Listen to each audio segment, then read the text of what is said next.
Hey there! I'm Sarah A. Chrisman, the author of the Tales of Chetzemoka, and today I'm going to talk to you about some of the 19th century songs that appear in Book 4 of the Tales of Chetzemoka, Delivery Delayed.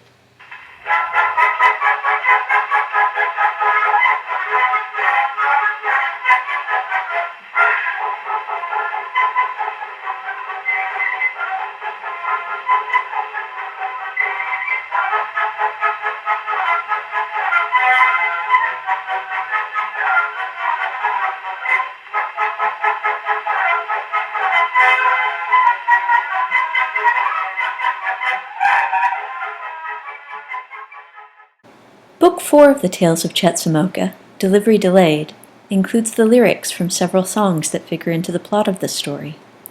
These are real 19th century songs from an 1881 songbook, and if you stick around, I'll tell you how I went about finding them. First, though, I'd like to share the lovely melodies of two of these songs as played by my friend Rachel and her husband Parkle. Incidentally, Rachel is an author as well, and she writes under the pen name Ray Dale.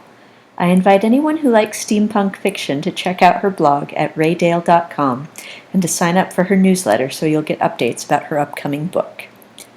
And now for some of the lovely music she and her husband recorded for me. Lizzie Bray, the lady protagonist in Delivery Delayed, is a teacher in a one-room schoolhouse in Chetzemoka.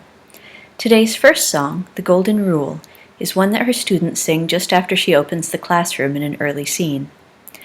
The morning song helps the children settle down after entering and also gives their teacher Lizzie, who is not a morning person, a chance to wake up a bit.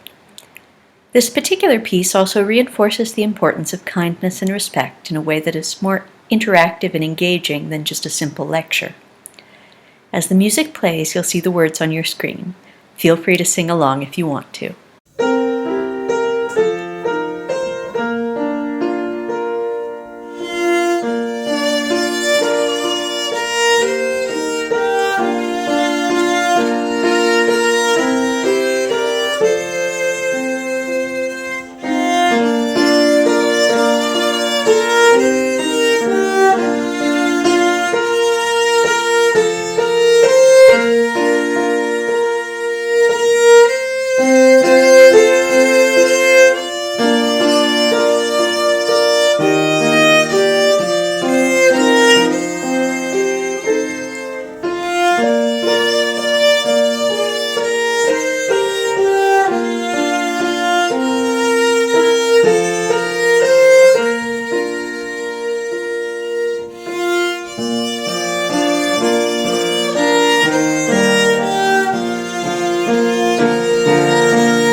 The second 19th century song, The Rose, comes up in the story when little Sophie sings it to herself on the way home from school.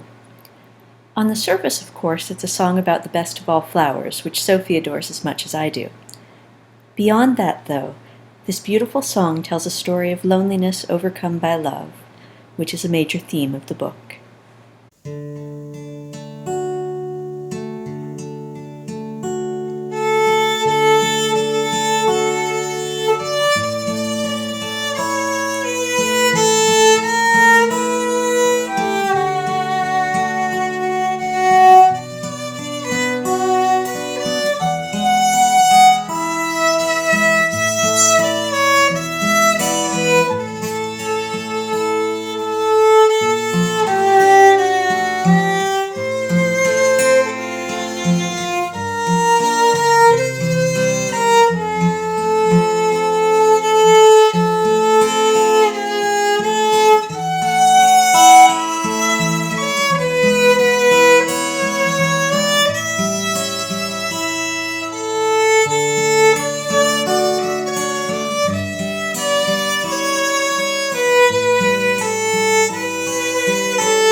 Thanks again to Rachel and Parkle for recording those songs for me.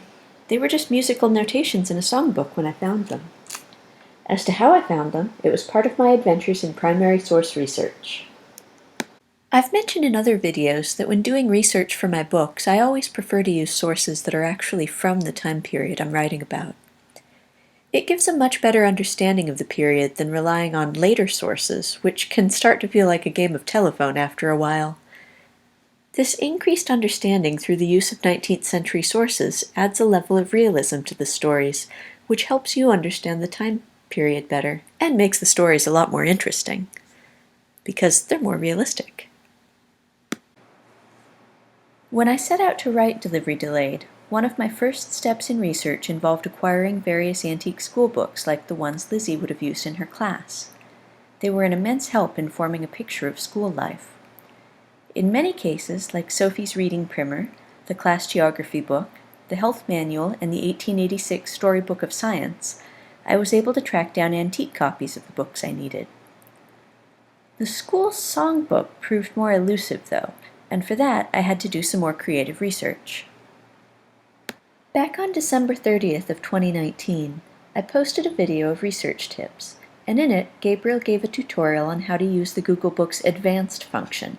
That's the advanced function, not the regular Google Books, to find digitized copies of antique books from libraries all over the world.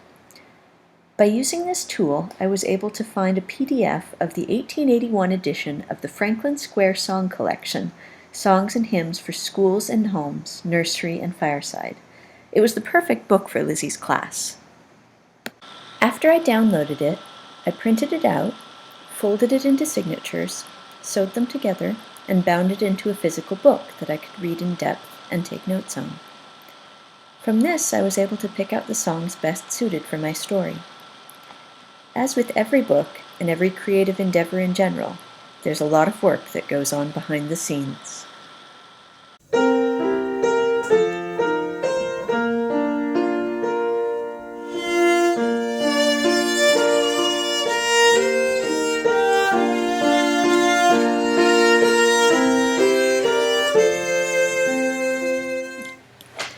I just want to give a good shout out to Rachel and Parkle for being so sweet as to record those songs for me. They did an amazing job.